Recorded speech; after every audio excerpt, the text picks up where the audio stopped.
Munkar et Nakir. Les deux anges noirs aux voix de tonnerre qui viendront te voir dans ta tombe avant même que ta famille ne quitte le cimetière. Tu crois que la mort est la fin du stress? Tu crois que quand on te mettra sous terre et que les gens diront « Inna lillahi wa inna ilayhi raji'un » puis rentreront chez eux, tu seras enfin tranquille? Non. À peine les dernières pelletées de terre tomberont sur ta poitrine, à peine le bruit des pas de tes proches s'éloignera. Le silence absolu va tomber. Un silence plus lourd que 1000 montagnes. Et là, dans l'obscurité totale de ta tombe, deux anges descendront. Ils ne ressemblent à rien de ce que tu as vu, Munkar et Nakir, alayhima salam. Leurs corps sont noirs comme la nuit la plus noire. Leurs yeux lancent des éclairs bleus.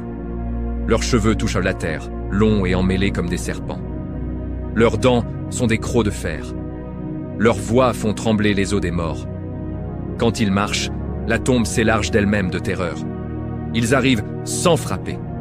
Ils te réveillent d'un coup si violent que ton âme revient dans ton corps comme une flèche. Puis ils te posent 3 questions. 3 seulement. Mais ces 3-là pèsent plus lourd que toute ta vie.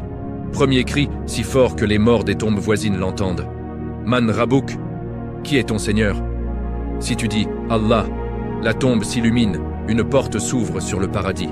Une brise de musc entre, et tu dors jusqu'au jour du jugement comme un marié la nuit de ses noces. Si tu bégayes, si tu dis je ne sais pas, ou pire, si tu dis le nom d'une célébrité, d'un pouvoir, d'une idéologie, le premier coup de masse tombe, un coup qui fait jaillir le feu de la terre.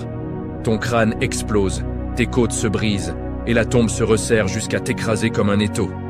Deuxième question, plus terrifiante encore. Madinuk, quelle est ta religion? Si tu dis à l'islam, un lit vert du paradis descend, des anges en vêtements verts te couvrent de soie, et tu vois déjà ta place au paradis.